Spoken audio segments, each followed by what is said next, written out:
Hi, everyone, and welcome to a new episode of Unapologetically Her. I'm your girl, Natalie Nadeen. And for today's episode, I am so excited because it feels like one of those full circle moments again. I have pretty much like one of my favorite teachers from grade 7 and 8, Miss Townsend. Like, for me, this is amazing. Townsend. I know, right? I still can't get into the whole thing of like calling her Laurie. So if I switch back and forth, you know why? Like, I just feel like, that little like 12, 13-year-old be like, hey, Miss Townsend. And that you were like the cute, demure, shy, not really shy, but I guess that's exactly the Natalie I remember, hey, Miss Townsend. So I get it. I get that whole thing. It's hard to call us by our first names. We don't have first names. Do you? Teachers don't really have lives outside of the class. Live in the classroom, wake up, and then you're there again. Exactly. So before we get into anything, tell the people who you are, what you do, how they can support you, run you a check. This is your time to promote. I like that last part. Run me a check. Okay, well, as you mentioned, I have been a teacher, middle school teacher for about 22 years, if my math is right. And most of that time was spent at a little school in Scarborough, where I met you. I don't even remember what year that would have been, but that's a big part of my identity and my who and what I do. But about 3 years ago, I listened to this little voice in my head that has been really there since the beginning of my teaching career, actually. This voice that, wanted to get into storytelling, in particular filmmaking. And so 2 or 3 years ago, when it was apparent that this documentary, my first feature documentary, was going to receive full funding, I was given the opportunity and the choice to leave teaching for a while. So I took a leave of absence, and now I'm in my second year of that leave, and still not sure what I'm going to do come September, if I'm going to extend it, if I'm going to resign, if I'm going to go back to the classroom. But we'll get into all that. So teacher, filmmaker, daughter, partner, sister. I'm a lot of things, but we'll probably get into some of those things as well, some of those other specifics. I love that. Now, for everything that you do, where can people follow you? On the gram, I'm just Laurie Townshend. My last name has an H, TOWNSH. I think it's Laurie _Townshend, actually. And Twitter, same thing, just my full name. You'll find me. Instagram, TikToks. I'm laughing because I'm so brand new to TikTok. And as I open it right now, and I'm like, what is my handle? Yeah, it's just Laurie Townshend, my full name, Laurie, and then Townshend. Welcome to the social media age. It's a fun place to be. Yeah. Oh, it is. It can be a monumental time sucker, but I've also met some really amazing people and have reconnected with people like you. I'm trying to think if we reconnected via social media or if we saw each other in real life first and then started following. I'm trying to remember now. I think it was social media first, and then and this is the full circle moment, you guys, because this was my teacher, grade 7 and 8. So this was 2008 until 2010. Wow. And then we reconnected 12 years later in person at the Black Legacy Awards by following each other on social media. Mm-hmm. And now we're here on the podcast. Amazing. I love that. Right? Yeah. Oh my God. This is what a lot of us get into teaching for. It's really about relationships and the investment that you make in terms of your time and your energy in young people. And half the time you don't even know when you're making an impact, but the hope is there that you haven't. I think it's a lot like parents. I don't have biological children, but you think you just hope you're not messing them up too much, and you hope that you're doing the best you can with what you've got. And with teaching, you don't always get a chance to acknowledge, or you don't always get a chance to know if you made an impact. So it's always really special to have these full circle moments, and there have been a few of them over the years. As I get older, my former students are growing up and doing amazing things like you, and it's so lovely. It's one of the things I think I'll miss if I do decide to not go back. That I won't have that sort of through line, with a bunch of kids. Absolutely. And that's the thing. I think that's one thing teachers either don't realize, that you can have such a strong impact years later. Because we're talking right now, 12 years later. And I always Mm-hmm. tell people, when it comes to teaching, and especially because in the French immersion program, although you were a French immersion teacher, but in the French immersion program, we don't come across, unfortunately, come across a lot of Black teachers. Right. You're lucky if you get like the one or two in the school. Right. Like, other than you, shout outs to, Felicia Samuels, Mm-hmm. that was our other teacher, but that was it. Yeah. Prior to that, I had two more, my grade 2 teacher and then my gym teacher in elementary school. So when we That have even seems teachers like like a lot. these, right? And some people would be like, wait, what? That was it. Mm-hmm. Until I reached high school, and there was about, again, maybe three more. Hmm. And the fact that you said that's a lot is a little troubling. Yeah, yeah. I guess it's all, everyone sort of, reflects on their own experience. I didn't have my first Black teacher until high school, and turned out he was this geography teacher. He wasn't very happy in his life. It was a really bad experience. I'll never forget that.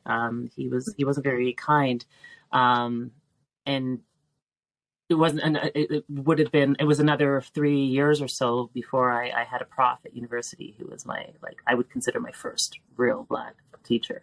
All through elementary school, I never had that, or middle school. So yeah, it's sure it depends, obviously, regional, where you grew up. But I mean, I grew up in North York, and it's, when I look at my class photos, you'll see some of the class photos of classes I've taught. A lot of my class photos from my youth looked a lot like that. They're just really, United Nations, like North York, Yeah. Toronto. Like you get so much diversity, and that was never reflected for me in the teaching staff. So yeah.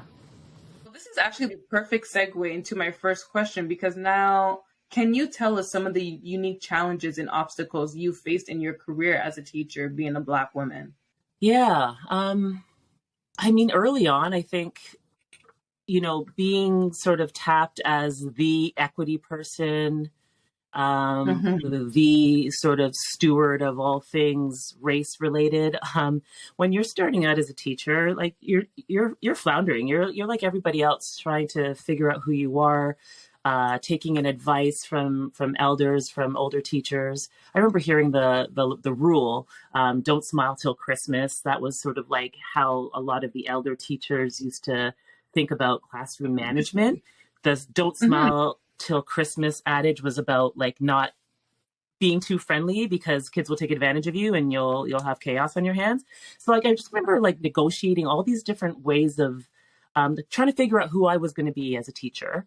And then, like, having all these other sort of expectations and responsibilities around being a leader, a thought leader, a leader within the school when it came to things like equity. Like, it's a lot. It's a lot to sort of put on the shoulders of a young teacher. And I think just being a Black woman, oftentimes, like, there was nobody else who was going to be an advocate for the Black kids in the school. I remember there being a bulletin board in the staff room that was supposed to be the equity board, where, like, you would post notifications that came in from the Ministry of Education, anything having to do with equity in the school. And it was expected that I just sort of fell into my hands. I'm not even sure if I volunteered. It was like, who wants to do this? And I think my principal at the time sort of, like, pushed me forward to do it. So yeah, just that's one way I sort of see, like, I wasn't really given the time to find my footing, before I was sort of being expected to be the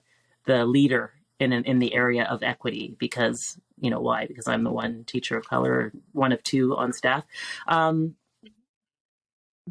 think the other thing that, when you're in staff rooms are notoriously, they can be pretty toxic places. It's often where teachers go to release, rant, complain. About, yeah, like, and it's, I don't know, like I think, like, in any workplace, you come across individuals who have made up their minds about the kids of color in the building, or they've made up their minds about whatever. And again, you're in a position of having to call out older staff members. Oftentimes it's, it's someone who's older than you. And it just, sometimes it became uncomfortable, and you had to really have this like gift of discernment and to understand when and how to speak up. You know, especially if you're starting to hear things that are just not cool.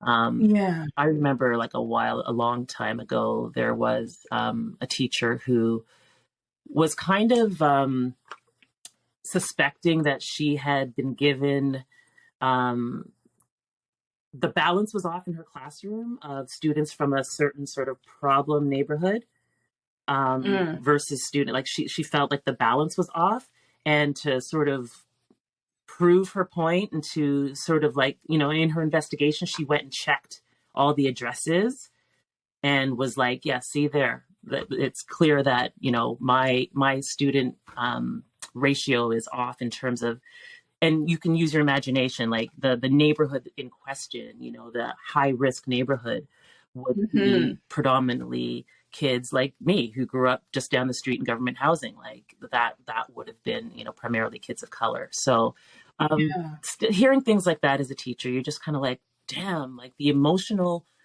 I just remember thinking at that point, like, if that's how she, like, I can't imagine.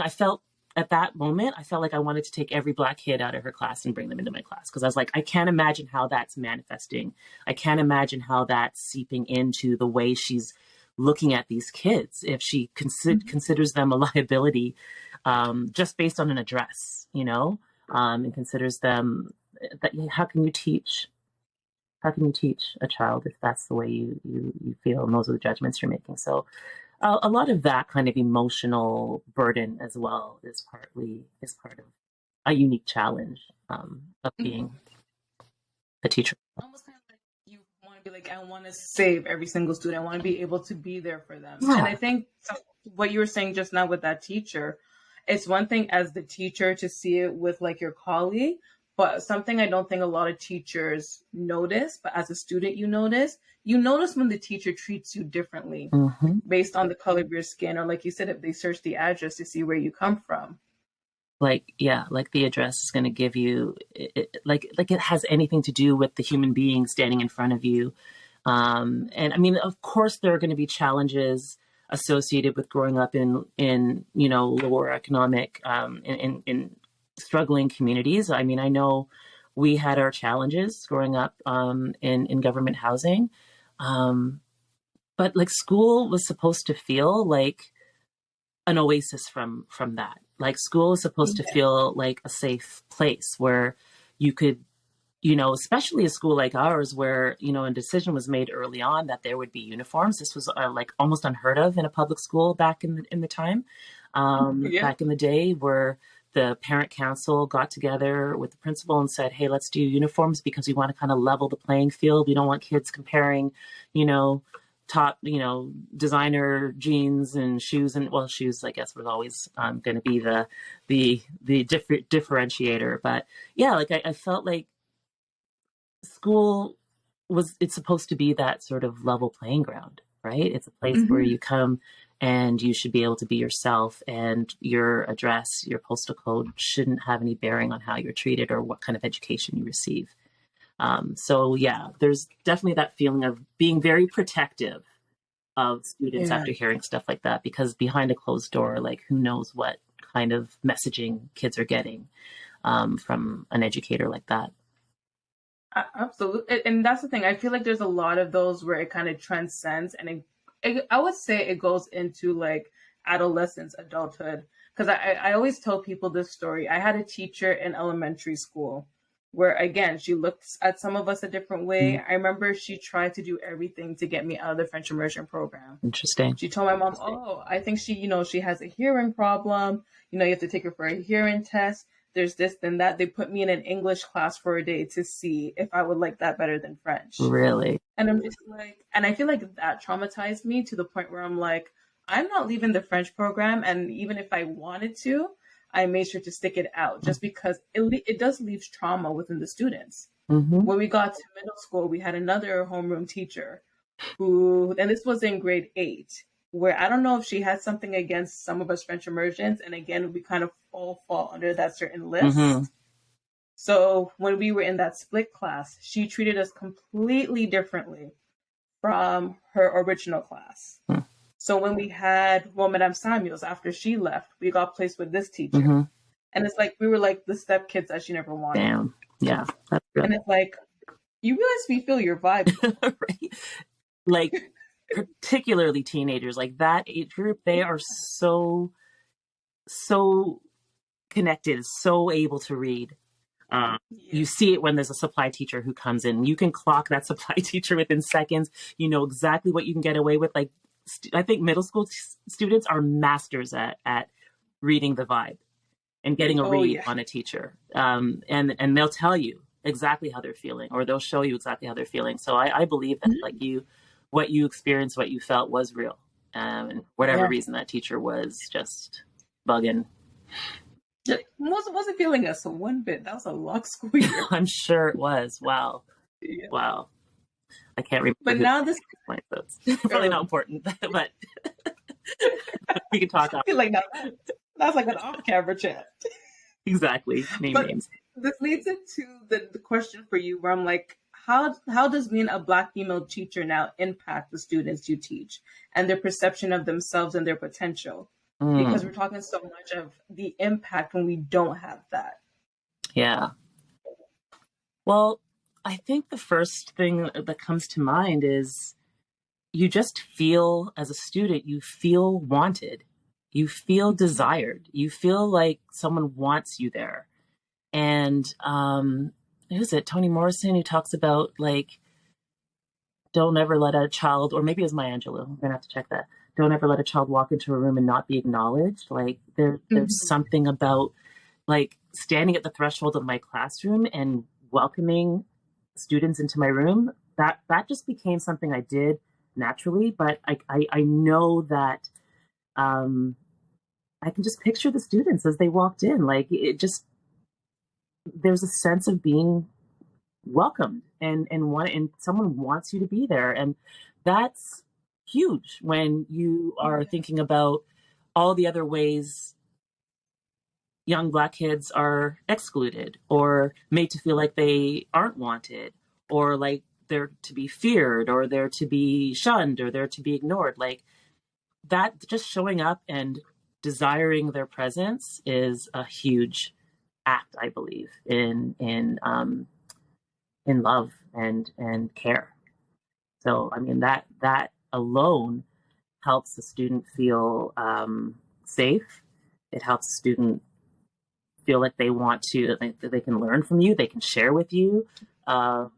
It changes everything. It changes the relationships with their fellow students. I know that in my class, because of what I try to nurture in terms of a safe place, that students interacted differently, even though they were moving around as a unit from class to class. I know that the dynamics were different in my class. Like a student that was a bully. You can, eh? Well, that's, I mean, and I didn't know that, but like a student who's like a bully in one class, things change. And we know the magic of like the drama classroom. That has a lot to do with it as well. Just sort of what it is that we are doing in that space requires a lot of trust and a lot of vulnerability. And so a lot of the times those dynamics were changed. And so kids felt edified. They felt built up. They felt like they could be themselves and who they were. In fact, in drama, the wilder, more off the, out of left field you are, the better. Like that actually works in the drama space. So there are all these different ways that I feel like being a teacher in the arts was helpful to everybody, but then specifically to kids of color, it was a way of, it just felt like freedom, and I encouraged joy. And I was always aware also that like I was an anomaly. Like these students weren't necessarily seeing a lot of Black female drama teachers who were, crawling around on all fours, barking like a dog, and like getting into the role plays and doing all these weird things with them. Like I realized that I was an anomaly and I was willing to be vulnerable. And I think that was, for a lot of kids, eye-opening, and just let them trust me more. you know? Absolutely. And now that you said it, I'm like, no, that's true. Like now I'm having flashbacks of like school, the way you greeted us, like you said, the Hmm. way you're more interactive. It's not just like, okay, here's the assignment, now go. Right. Or I want you to do this, but I don't have the time to show you myself. Right. It was never that kind of No, it couldn't be. It couldn't be. I had to get right in there. You know, it's so funny. I don't know if you saw this video, but remember there was a film crew that came in our drama classroom the year you were in. I don't know if you remember this. I just came across it last week, and it was yeah. really bright and really on the ball. I would have queued it up because it's on YouTube. And it's Ooh. your class sitting on the carpet. I'm delivering a lesson from this play, The Shape of a Girl. It's about a bully, written by a Canadian playwright. I forget her name. And you're there, and Elijah, and a whole bunch of other people. Yeah.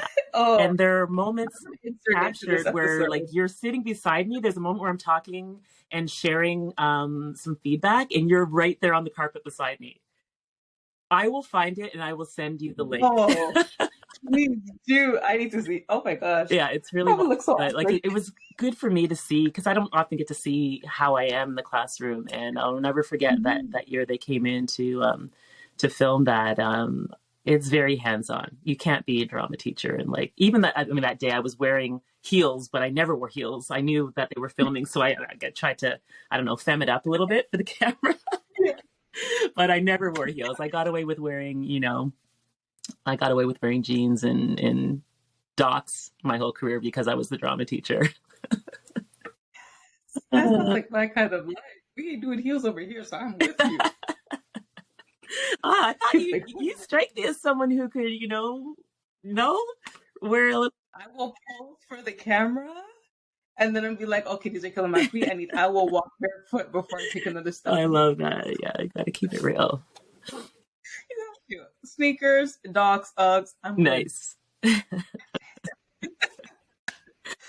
So my next question for you is, well, can you share your perspective? Like we're talking about the lack of diversity in the teaching profession and the importance in increasing representation. Because like you said, from the time you were a student to when I was a student, there wasn't a lot of Black teachers, but even for me, I guess my generation, it still doesn't seem like enough. Yeah. Yeah. And, I think it probably starts in teachers' colleges. It starts in those those stages where people are, young people are making decisions about whether they want to go to teachers college. Or are there any barriers? Back in the day, it was just 1 year. Now it's 2 years. Back in my day, you could have your own classroom as soon as you like it's almost unheard of now for a teacher to come out of teachers college and walk into a full-time, like their own classroom, and to have that kind of sustainability. Last time I checked, it was, on average, they're waiting 4 or 5 years before they get a permanent contract. So, like I remember talking to some young teachers who were like, they tell us in teachers college just to get a job that's sort of teaching adjacent. So some of them are working part-time at Lululemon, and others are, EAing or working in a daycare, or doing nanny work, something that's related until they can finally get their own classroom. And I mean, that's if I'm 24 years old or whatever age you are when you're coming out of university, I guess younger than that, and I'm thinking about, paying off my student loans and getting into a career that's going to make me happy, that's going to, be sustainable. That's a hard sell to go into a profession that is so intense, so demanding. And on top of it, you might not even have like a full-time gig for another 5 years. You're going to still be hustling and doing things. I don't know if it's changed, but I mean that I'm going by, sort of feedback I was getting and what I was seeing 5 years ago, 5, 6 years ago. So I don't know if it's changed that much. It goes in cycles, because at some point a wave of teachers retire and, there has to be a way of replenishing. But so yeah, I don't know if it's a career that is that alluring to young people anymore. Like there's a lot that you have to kind of deal with.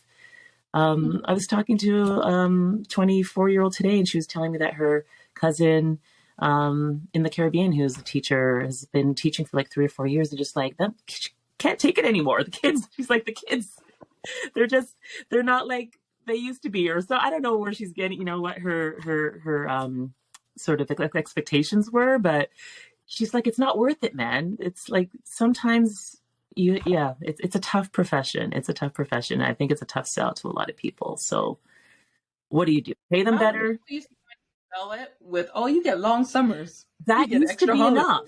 I think for a lot of people, you don't always get people who are in it for the right reasons. But I mean, 'cause Yeah. that's still a great perk.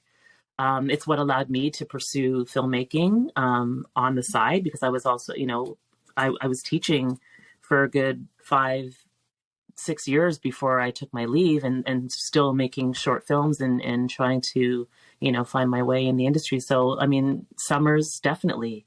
I treated those sort of as my film school. It's still a big draw, but it's not enough. If you're miserable day in, day out, if you don't actually like kids, if you don't get excited by the idea of like transformative curriculum and how like sort of what we are really there for, which is to help young people think critically, to nurture curiosity. Like, you have to have a love for that kind of thing. And I worry that there's not enough. Maybe it's just bad PR, but I don't know that there's enough to draw young, vibrant. Like, I should stop saying young, because it becomes a bit ageist as well. Like, I worked with a teacher who had a second career as a teacher. He was an engineer before, and he was older than me, but had less, teaching experience. And so anyway, the point is, you're asking about like the importance of having representation. I don't know. Maybe there needs just to be some, long, hard conversations with pre-service teachers about the power of their presence and just how needed they are. And it is a great profession. It is a great profession, and you can have a really great life and feel like you're making a difference. So I don't know. At the same time, I'm on my way out, but that's after 22 years. Like, Yeah. I I didn't even realize it would be that long. Oh my yeah, gosh. 98, 99, and like, I'm not counting these last 2 years that I've been off. So yeah, when COVID hit and I did a year of virtual school teaching, that was, I think, my 22nd year. So, um, you know, I was going to say I did my time, but that sounds bad too. It's not like I felt in that time, I was very much, um, happy and aware that like I, I was doing something that felt natural to me and Yeah. that I love to do. And I was getting paid and had summers off. Like, it was a good work-life balance. You can achieve a really good work-life balance, I think, as a teacher, as long as you don't take on too much. That's often a problem as well. Sometimes the real go-getting teachers are the ones who are expected to do everything. They're coaching, they're running the clubs, burnout is a real thing. Yeah.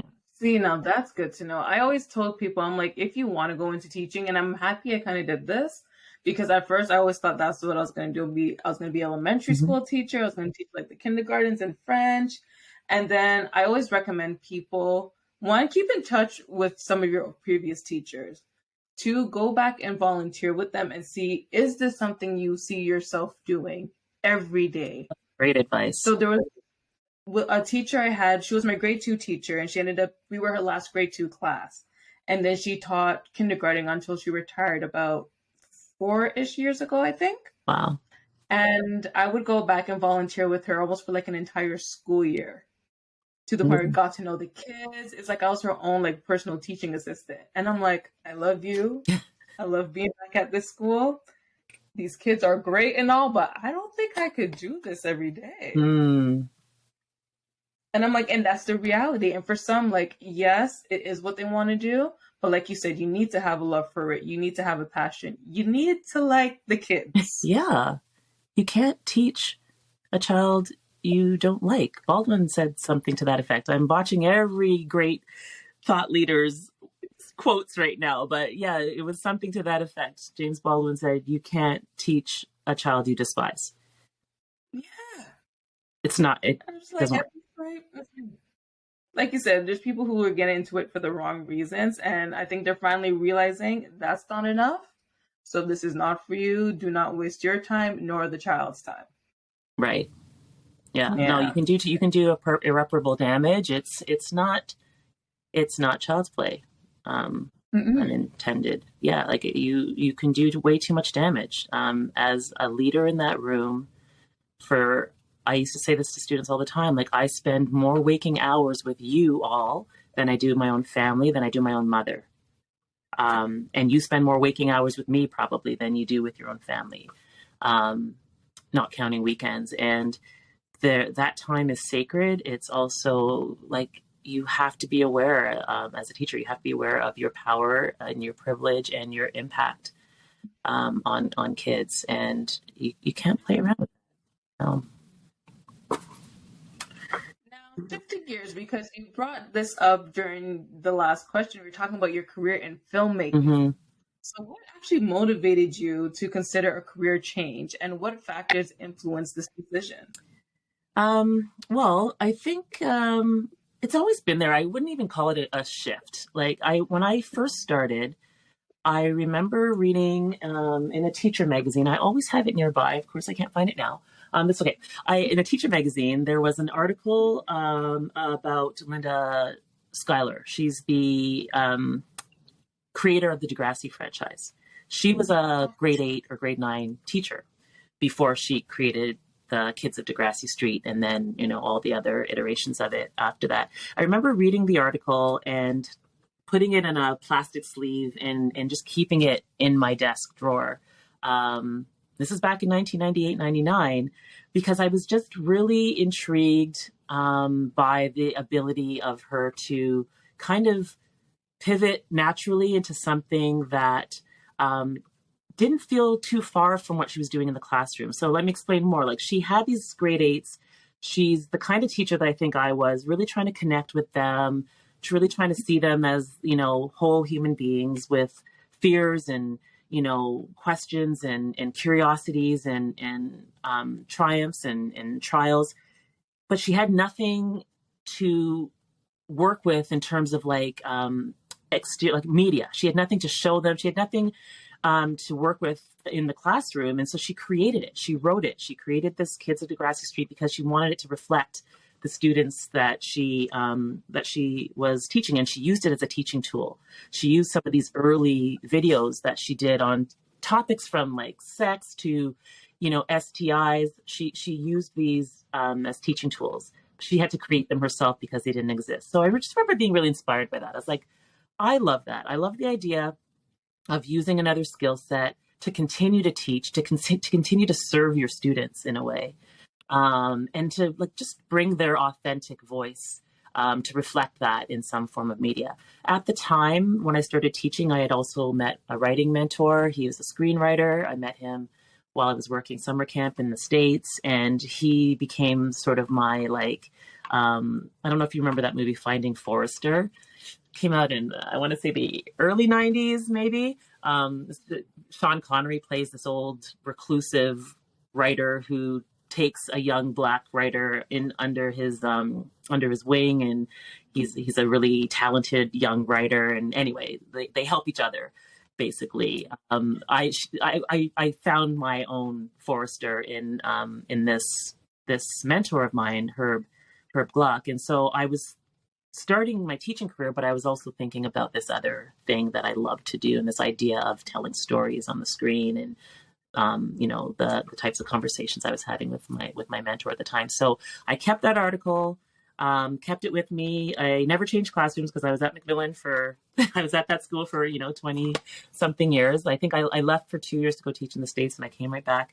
Wait, My one school this whole time? yeah. I started there in 1998, 99. I went down to teach at a boarding school in the States. I had a 1-year visa. And when that was up, I Yeah. came back and I was like, I think I want to just be a writer. I think I want to struggle. I want to write. That was 2001. And I learned very quickly after working as a hostess at the Hot House Cafe at the corner of Church and I want to say Front or Wellington. Okay, yeah. I Uh-huh. worked there for maybe a couple months, and I learned I didn't like struggle too much. I didn't want to struggle that much. So I went back to Macmillan. There's levels to Seriously. this. There's levels to this. And then so Macmillan happened, that's the same school that I had left after teaching there for 2 years, needed some supply teaching, needed a half-time teacher. So I went back, and I still had a relationship with the principal who was still there. So I went back to that school, taught that year half-time, and then was brought back on full-time and never looked back and loved it. I mean, like, yeah, up until COVID was still like, every single year was, as you know, it's just grade 7, grade 8. So you get a new batch of like half your school changes every year. The drama curriculum is always changing, always new, depending on who's in your classroom. And so, yeah, that kept me young, kept me fresh.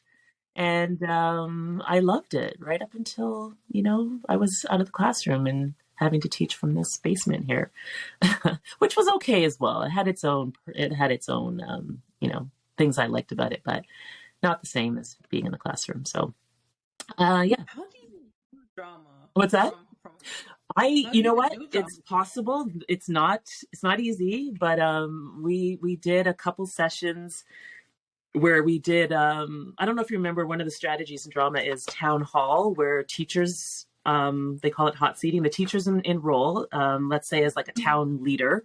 And you all agree that for the next 5-10 minutes, we're going to be tackling a problem in our community based on a story. Usually use a story as a jumping off place. So the story introduces the conflict, and then we decide, you stop reading the story at a certain point, a critical point, and as a community, you've got to decide what we're going to do. And so we did that in the virtual sense. I was able to ask, my 8th graders at the time from all over the city to turn on their cameras, and they all played different roles, and it was a whole class improv on Zoom or Google Classroom. It was actually quite fun. But not the same as doing that in person. Yeah, I was like, wait a minute, are we still doing like, just yeah, no trust falls, no, these icebreakers that require movement. That's the stuff you lose, which is another kind of like back in my mind, I was like, do I really want to go back to the classroom if I can't teach the way I want? Because they were, even after COVID, after we went back, there was still a lot of the curriculum was being held back. Teams didn't start right away. Anything that required breathing on each other or touching each other was still, being held, was not happening. So yeah, they're kind of grieved that. I'm sure everything's back to relatively, the way it was pre-COVID now. But yeah, I think of the question, I hope I answered your question, is about the pivot or the changing of careers. I feel like I started teaching with the idea that I would pull a Linda Schuyler and do something that was complementary to my teaching, but in the film world. And that's kind of what I'm doing. First of all, that's amazing. The fact that both the teaching and the love for like film and everything goes that far back. We're definitely true to this and not new to this. Yeah. But now it makes me think about like the mentorship, because you said that you got a mentor, but how do you, what advice would you give someone looking for a mentor? Because I feel like some people are very shy and they don't know, like, do I reach out? Like, how do I approach this person? Yeah, that's, all the mentors I've had, in those earlier years, my 20s and 30s, they were people I met because I've always talked to strangers. I've always just, I don't mind going to places by myself. That's one. Mm-hmm. I think when you travel by yourself, when you take yourself out on dates, when you go to a coffee shop and you're reading, you key into different types of people. That's how I met Herb. That's how I've met a number of people who just sort of like, they're quietly going about their thing, and sometimes them doing their thing and you doing your thing, you end up in the same space and you end up finding that you have something in common. That is important. I think it's important to, because part of being out on your own and traveling or taking yourself out on these sort of like solo dates, it's about finding out who you are, and that kind of introspection makes it possible for you to even like identify someone who would be good for you as a mentor. Like not all mentors and mentees are like, it's kind of, it's a relationship and it has to work, and there has to be some compatibility. It can't just be, oh, I like what this person's doing, I want to, extract and somehow be, gain knowledge from what they're doing. I think it's a relationship. It's like dating. It's a relationship, and without the romance and without the breakup, hopefully. So that's part of it. I think now just thinking about it, like you've asked me the question, I don't think I've ever thought about it, but like it's always been when I travel alone or when I'm somewhere in a new place and I'm discovering and I'm open and I'm vulnerable because I'm new in this space. You know what I mean? That's often where I notice other people who are in the space, and you end up just having a conversation, and oftentimes it grows from there.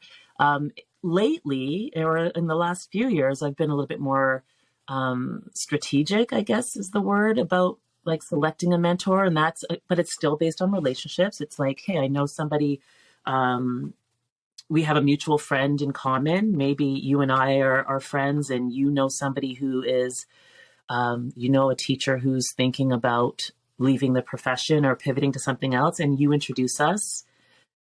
So it's the strength of our relationship that makes that introduction meaningful, and you can be more intentional about that. So if you're looking for a mentor, it might not be someone, like it's really hard to just cold call someone. Like I would look for someone you might have in common, and get that introduction happening, and then fostering a relationship, saying like, would you mind, can we go out for coffee? And I would love to just hear about your journey, like being genuinely curious about somebody, and I feel like that's part of like, as someone who I guess gets asked from time to time to be a mentor, the worst feeling is like just feeling like someone's there to extract from you, and it's not a flowing both ways relationship.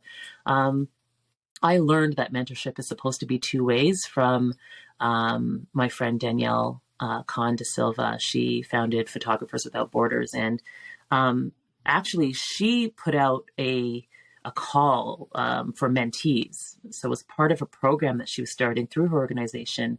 That's the only sort of formalized way that I've gained a mentor, because she put out a call and I applied, and the application process involved an interview. And I remember having this conversation with her and asking her, she was asking me what I could help contribute to the organization, as well as, wondering if what she had to offer was something that I was needing. And there was this reciprocity that I think was really key in the way that Danielle ran that mentorship program. And it really worked. And now she's become like, one of my closest friends. But it started off as, this sort of formalized program that she was offering. But the key part was this reciprocal relationship between mentee and mentor.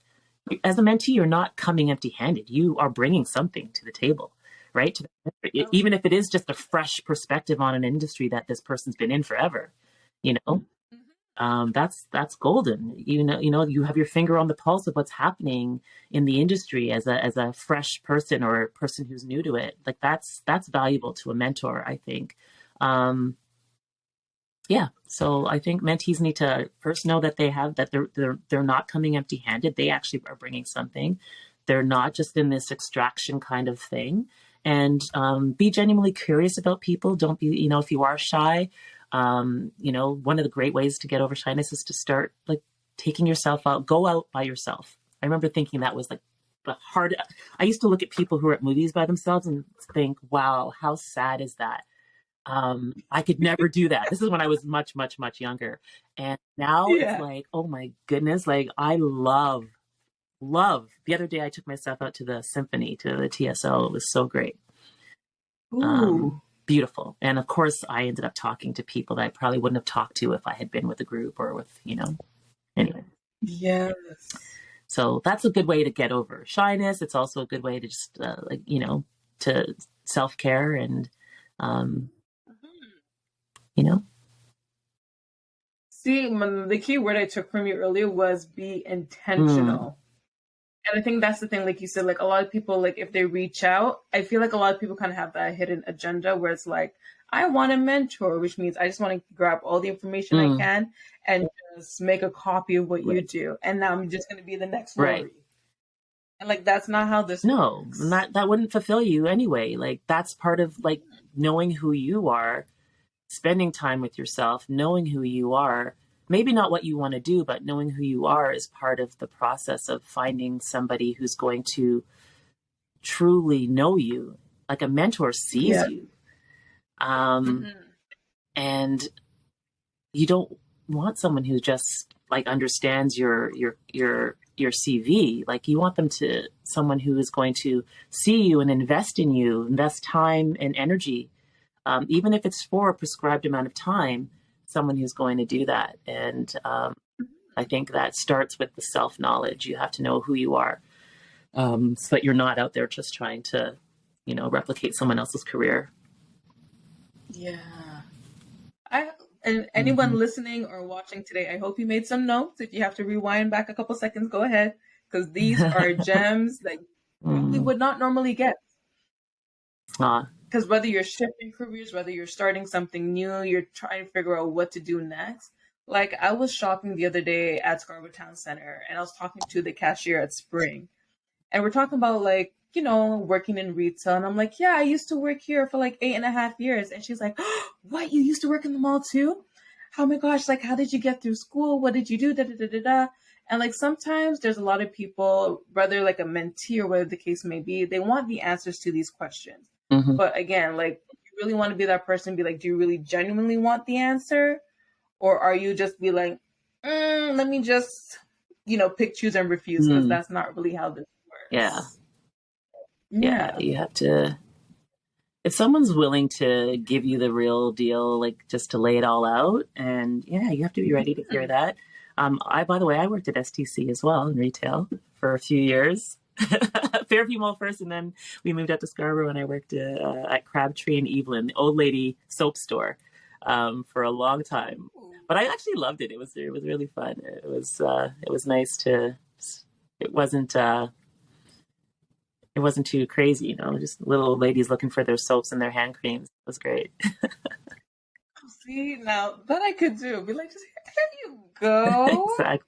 I was love like the older customers coming and giving their whole life Right? story. I'm like, I still have 7 hours. Go ahead. Exactly. I'm helping them. Exactly. Your manager's side eyeing you. You're like, no, I'm customer service. Hello. Yeah. Makes the time You go don't by want this commission. You don't want this paycheck. quicker.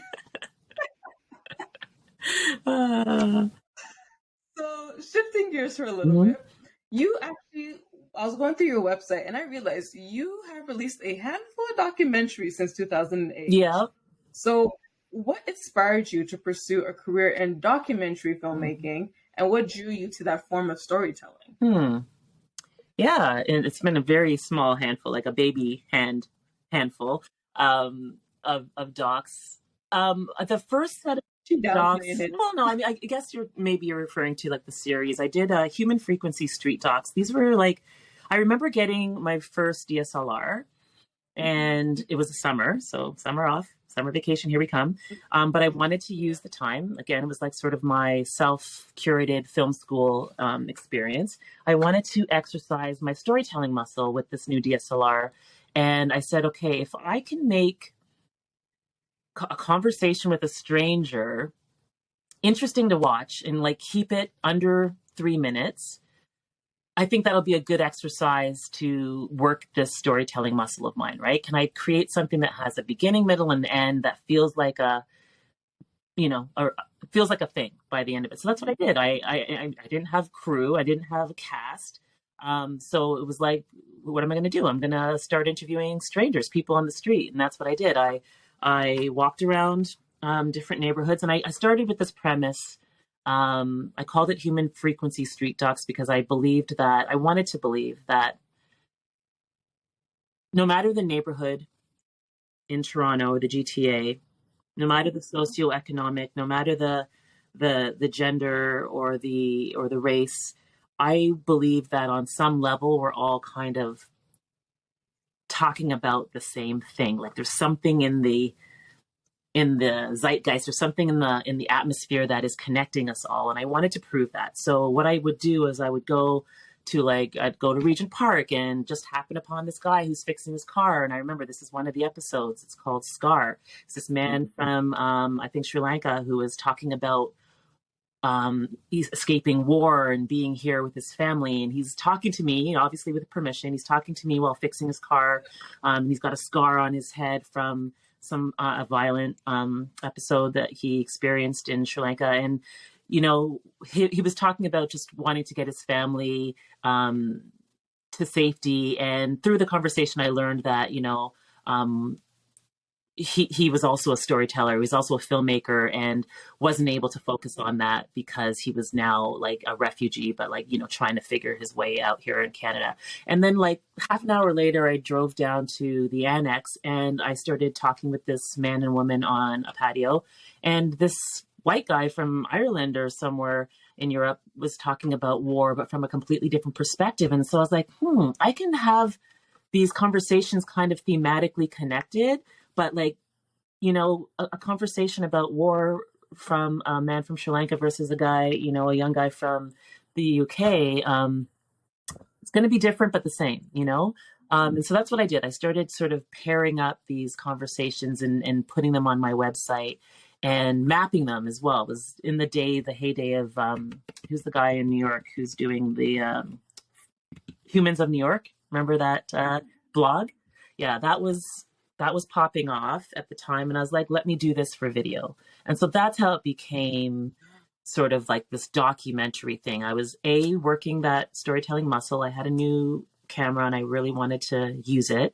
I wanted to practice the art of conversation and interviewing and talking to strangers. That came out of necessity because I didn't have, connection to the film world and didn't really think at the time of an idea that I wanted to,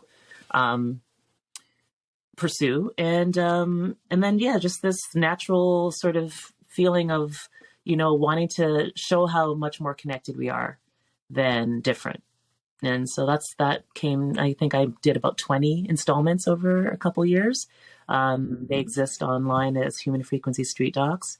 And then I also did, in 2008, I did a doc about my hair. Again, like a lot of us getting into filmmaking, turned the camera on ourselves for practical reasons, because it's obviously we have access to ourselves. And I was going through the process of going natural, and it was something that meant a lot to me and was harder than I thought it was going to be. So I documented that. And that was actually my first doc, Hair Story, a lock doc that I did in 2007, 2008. And there, yeah. So that's on YouTube as well. I think that's how I came into the documentary thing. And then my first fiction dramatic short was the story that I did about the hockey player and childhood sexual abuse in sport. I wrote that script, adapted it from a feature script that I'd written. I was really like, I'm not gonna be able to make a feature film as my first film. Let me change this a little bit and make it a short. And that's what I did, and cast Stefan James, another former student of mine who came through my drama classroom just like you. He was gracious enough to participate in that short film. And then I did Charlie with Allison Duke as executive producer, Charles Roach. We did a series of docs about Black human rights advocates, warriors who had contributed to justice here in Toronto. And I did the one on Charles Roach. And so, that's the handful of docs. And now here I am about to release my first feature documentary. Now, this is my last question for you. And this, I think, is like perfect, kind of like ending to everything you just said. And I always tell my guests, I want you to just sit back, relax, drop your shoulders. And this is when I really want you to just tell me, What does it mean to be unapologetically Laurie? Hmm. I love when they do that.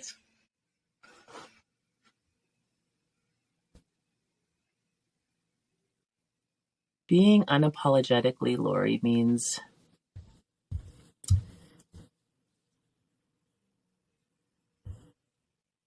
being able to look in the mirror and speak to myself the way I speak to my closest friend, to speak to myself the way I speak to a struggling student in my class, to speak to myself with that same love and that same care and that same grace. That's what it means to be unapologetically me. It means to defy all those negative voices in my head, all those learned patterns of thinking, to defy them unapologetically, to defy them and say, I'm going to love you, Laurie, the way, according to your worth, and you're worth a lot. Yes. And to really, to quiet, not just to quiet those voices, to defy those voices that would say otherwise. Yeah.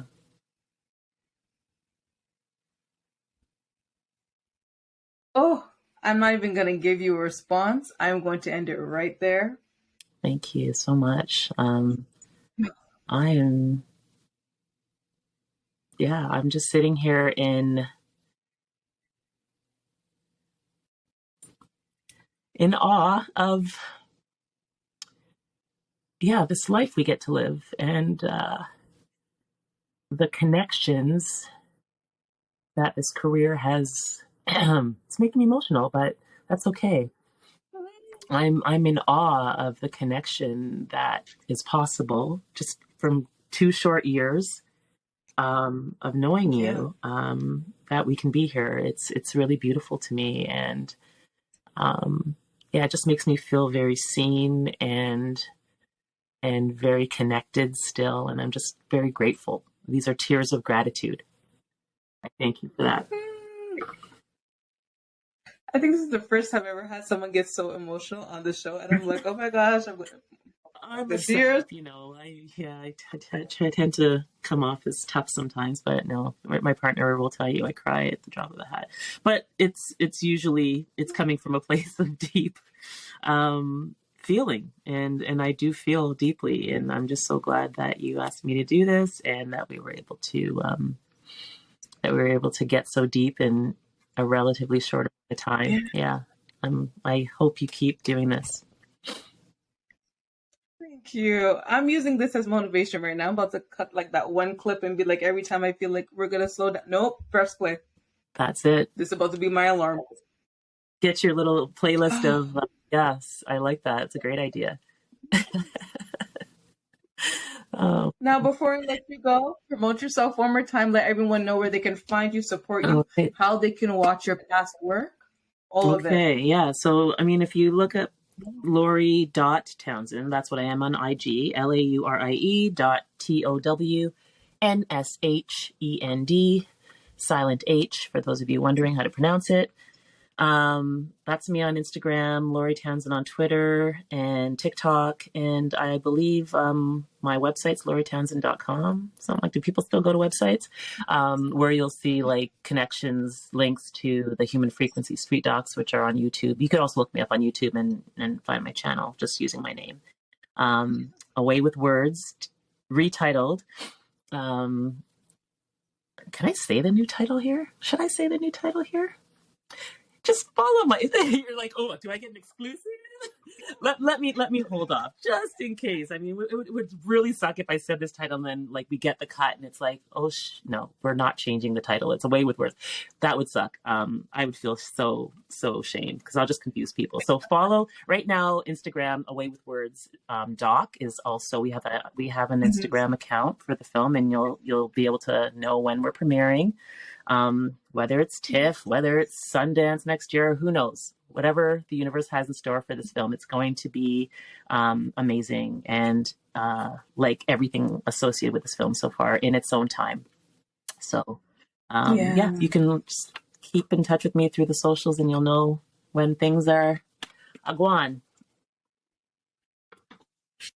I love it. And on that note, you guys, thank you so much for listening. Hopefully you tune in to the next episode. Much love. Peace always. Miss Townsend, thank you so much once again. Oh my gosh. Let me hear you it just was say my a name. pleasure. Say Laurie. What's that? Oh, Laurie. There you go. It feels good. How did it feel? Laurie Townshend, ladies and gentlemen. That's right. Yeah. Miss Townsend, if you're nasty. See? Shout outs to the team Janet, the Janet Jackson fans. Thank you. Exactly. Bye, All right. guys. Take care.